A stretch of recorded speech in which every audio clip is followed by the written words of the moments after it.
दोस्तों, एक बार गौतम बुद्ध अपने भिक्षुओं के साथ एक वृक्ष के नीचे बैठे विश्राम कर रहे थे। उस वृक्ष की छांव में बुद्ध अपने भिक्षुओं की जिज्ञासा दूर कर रहे थे। बुद्ध के सभी भिक्षु एक एक करके उनसे प्रश्न पूछ रहे थे और गौतम बुद्ध उनके प्रश्नों के उत्तर दे रहे थे। बुद्ध के उन भिक्षुओं में कुछ भिक्षु ऐसे भी थे जो कुछ समय पहले ही उनके संघ में शामिल हुए थे, जिसके कारण अभी उनके भीतर वह समझ पैदा नहीं हुई थी जो गौतम बुद्ध के प्रवचनों को समझ सकें। गर्मियों का समय था, सूरज अपने चरम पर था और चारों तरफ धूप ही धूप थी, लेकिन उस वृक्ष के कारण बुद्ध और उनके सभी भिक्षु आराम से छांव में बैठे हुए थे। इतने में ही गौतम बुद्ध के एक भिक्षु की नज़र एक बूढ़े व्यक्ति पर पड़ती है जो उस वृक्ष के पास से ही गुजर रहा था।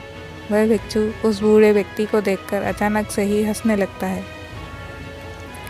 उस बूढ़े व्यक्ति की उम्र बहुत ज़्यादा हो गई थी, जिसके कारण उसकी कमर मुड़ गई थी।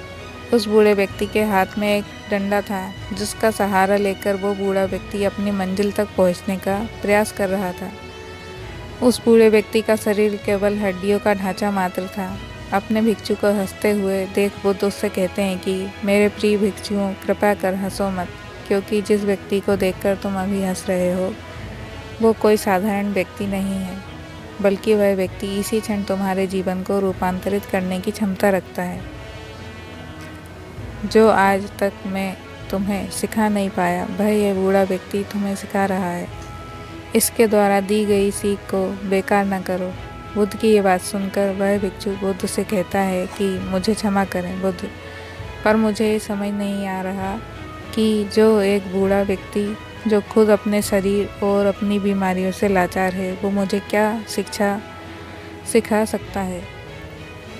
फिर बुद्ध उस भिक्षु से कहते हैं, ये बूढ़ा व्यक्ति तुम्हें तुम्हारा भविष्य दिखा रहा है। जिस बुढ़ापे को और लाचारी को देखकर तुम अभी हंस रहे हो, वो बुढ़ापा और लाचारी तुम्हारे जीवन में भी आने वाली है। वह बूढ़ा व्यक्ति तुमसे कह रहा है कि अभी समय है, इस स्वस्थ शरीर का अच्छे कर्म के लिए उपयोग करो।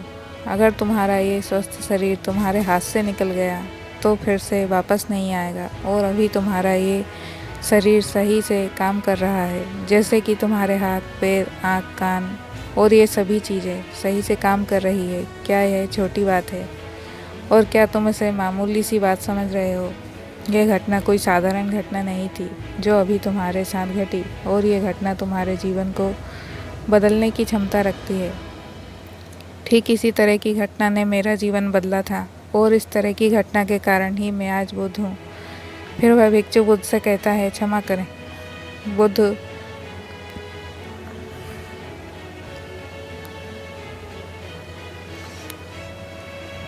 क्षमा करें बुद्ध, परंतु मेरे मन में यह विचार ही नहीं आया कि मैं उस बूढ़े व्यक्ति से कुछ सीख सकता हूँ। उसे देखकर केवल मुझे हंसी आ गई। ऐसा इसलिए हुआ क्योंकि तुम्हें अपने शरीर, अपने भीतर कहीं ना कहीं लगता है कि जिस स्थिति में आज वो बूढ़ा व्यक्ति है, उस स्थिति में तुम कभी नहीं आओगे। जिस बुढ़ापे का और लाचारी का सामना आज वो बूढ़ा व्यक्ति कर रहा है, तुम्हें लगता है कि उसका सामना तुम कभी नहीं करोगे, इसलिए तुम उस बूढ़े व्यक्ति को देखकर हंस पाए। तुमने सच्चाई को नज़रअंदाज कर दिया। अगर तुम सच्चाई को देख लेते तो चाहकर भी अपने आंखों के आंसू को नहीं रोक पाते, परंतु तुमने सत्य को अनदेखा कर दिया और तुम बहुत बड़ी संभावना से चूक गए। बुद्ध की ये बात सुनकर वो भिक्षु बुद्ध से क्षमा मांगता है और ये निश्चित करता है कि वह अपने स्वास्थ्य का उपयोग अहंकार को बढ़ाने में नहीं, बल्कि परम सत्य को पाने में करेगा। दोस्तों, इस कहानी को सुनकर हो सकता है कि आप बड़ी बड़ी समस्याओं में हो, या हो सकता है कि आप परेशानियों में हो, लेकिन फिर भी एक बात को हमेशा ध्यान में रखना है, जब तक आपका स्वास्थ्य ठीक है तब तक आप किसी भी बड़ी से बड़ी समस्या से बाहर आ सकते हैं। इसीलिए बुद्ध ने कहा है कि हमारा स्वास्थ्य हमारा सबसे बड़ा उपहार है जो हमें सृष्टि ने दिया है। इसलिए हमारा जो कर्तव्य है, इसका उपयोग सही से करें। गौतम बुद्ध की इस कहानी से आपको कुछ ना कुछ सीख तो मिली ही होगी। हमारे चैनल को लाइक और सब्सक्राइब करें।